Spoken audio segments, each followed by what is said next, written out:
Hey y'all, welcome back to Right at the Wire. Well, we've got another Derby prep along with the Risen Star this weekend. It's the Sunland Park Derby from Sunland Park in beautiful New Mexico. It's ungraded at 400,000. Ninth race on the Sunday card, and I put that in bold just to remind us this is a race that's run on Sunday at a mile and a 16th for 3-year-olds. And we look at this field, got a good field in 9. This is a pretty good betting race, I think, because the more notable horses here, like McKinzie Street, Getaway Car, or even Touchy, all have a little hair on them. And this is the kind of race it looks to me like this is just sort of a way to try to get some, perhaps, some easier Derby points to get in for some of the more notable, and perhaps a way to give them a confidence builder because some of them, frankly, really need it. But we'll look at the field and we'll see up front. Getaway Car should get the lead in this race. I just don't see any reason why he won't. He generally likes to run on the front end, and I think talent-wise, he's probably better than most of these. And I don't think anybody's really going to bother him to get there. He's got the inside post of the ones who want the front end. May get a little bother from Smash It, but really the bigger issue to me is that Smash It has some limitations around 2 turns, and a few of them do in here, frankly. So I think he'll get to the lead. And really, then it's just going to be a question of whether or not he's good enough. And I think he does, while he has been disappointing, that's true. He is by a regal family, the La Troyenne family, 1X, my favorite. And he's got 2-turn pedigree. And maybe it's just getting away from Citizen Bull and some of the other more prominent ones will help this horse. He does have a problem finishing races, that's true. But on class alone, or he may be able to just outrun the rest of these. I don't see anybody who can put up the kind of fractions that he can comfortably. And I think it's his race to lose. It's that simple. However, can he be beat? Absolutely. When you see a horse who's got a lot of seconds and he's had a few opportunities, every chance to win a race, and he hasn't done it. That Los Al Futurity, when he did lose to a nice horse, Journalism, but that was a 5-horse race and he was on the lead. He had every opportunity to just draw away and he just couldn't do it. Maybe that means Journalism's a better horse. I'm not so sure yet. We'll see. Looking forward to seeing that one run. But I just think Getaway Car is the best horse in this race, and I'm not comfortable taking him, to be honest, because of the will to win we haven't really seen from him. But I think this looks like a soft field for him, and I think that's why he's here. And Baffert's trying to build his confidence and get him some easy points. So Getaway, my pick to win it. Spinard's not going to bother him. He's not good enough, bottom line to it. And he's a sprinter, so we pass on him. Now, McKinzie Street is interesting in that there's been a trainer change to Justin Evans, who's very good first time with the team, and he's had this horse for a little while to work with. When I look at McKinzie Street, he was certainly a horse who showed some promise early, but it looks to me like after his maiden score, they tried to teach him to rate a little bit, and it didn't work out, so they reverted to putting him back on the lead, and he wasn't good enough to beat the California horses who are just better, like Citizen Bull, Getaway Car even. So to me, it almost looks like a softer field or a lower class is what maybe will help this horse take a move forward because he'll be able to relax a little better in not quite so challenging a field. I'm not confident on him either. And at 4-1, I think he's awful short. I'm frankly just throwing him in here because of the back class. And I think he'll get 2 turns, being by McKinzie. And I think that's a big issue in here. It's my birthday, not good enough, that's it. Smash It is a 1-turn horse. I think his pedigree is double sprint. He's been running primarily at shorter races. The one time they did stretch him out, yes, he got third, but he was a beaten third, and he was backing up because I don't think he wants any part of two turns, and now he's getting the longest race of his career. So to me, he's a pace factor, and he may serve to soften up Getaway Car a little bit, but that's the extent of his role in this race, in my opinion, so he's a pass. Take charge, Tom. I suppose if you want to look at a local horse, and a lot of times in the Sunland race, we do get a local horse who surprises, but this one doesn't look fast enough. That's really what it comes down to. I think he did run a nice race, beating Smash It in the Allison last time. But let's remember also, Smash It has limitations pedigree-wise, and I don't think two turns is what he wants, so it might be a little illusory. I didn't think it was that impressive an effort. If you look at his late fraction,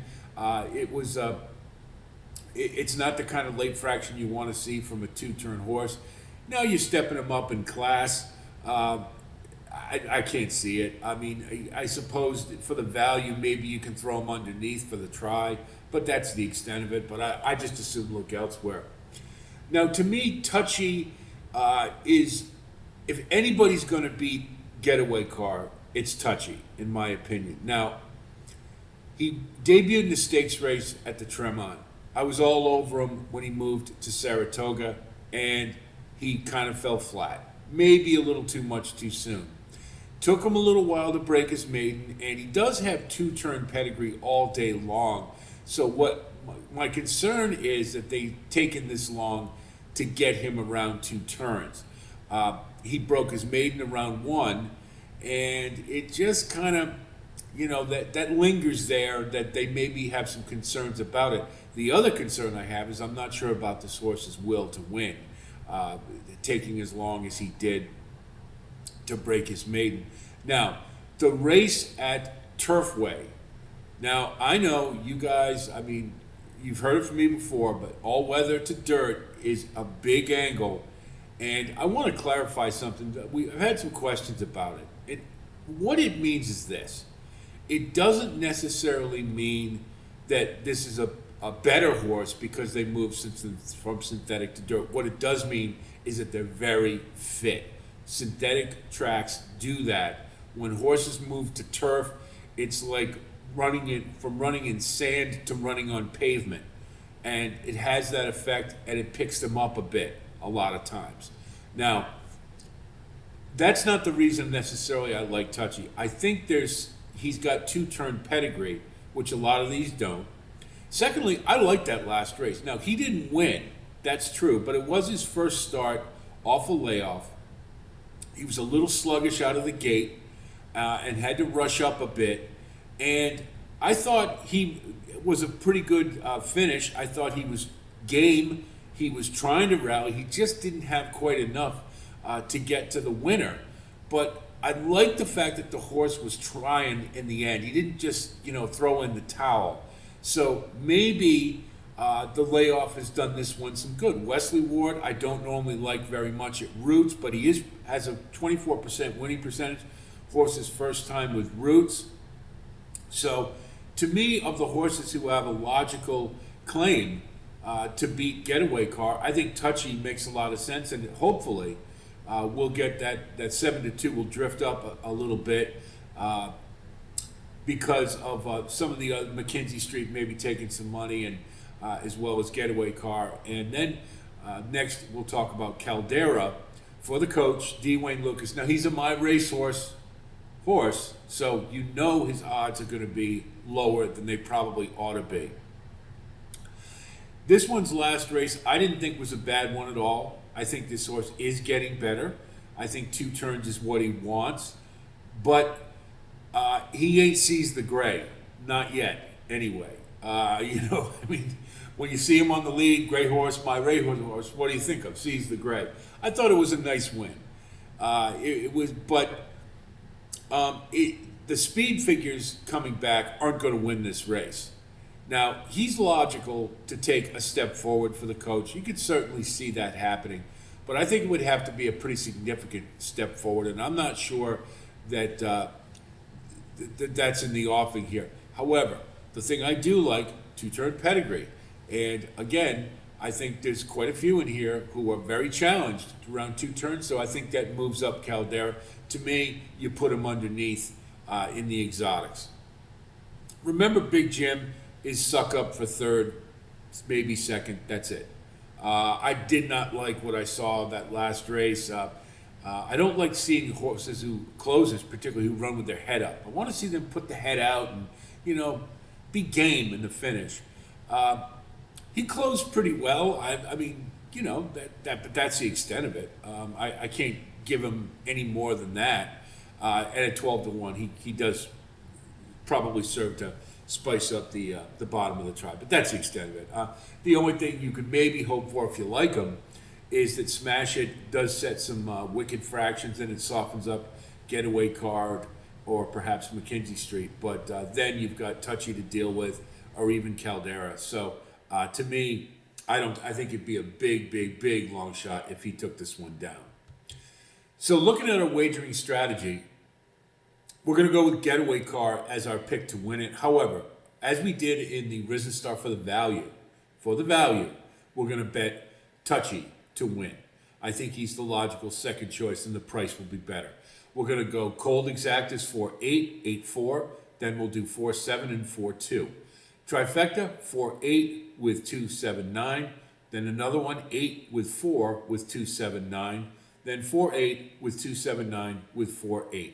I think to me, it's a 2-horse race here. I think Getaway Car is tactically got the best situation of all of them, but Touchy should be sitting off of him. And if he can take a move forward and take to the root, which I think he might, then I think he's got a chance at the upset. But that's the way it looks from here. I hope our analysis helps you with your own wagering strategy. Wish you the best of luck as always.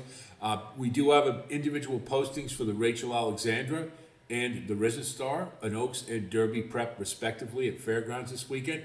We will have a sequence posting coming up very shortly for Fairgrounds. I believe it's an all-stakes pick 5, and we will certainly do our best bets and wagering strategy as well. We'll try to get to all the stakes.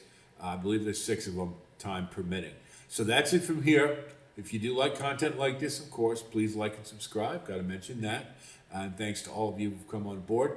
I'll talk to you soon. And until then, be well.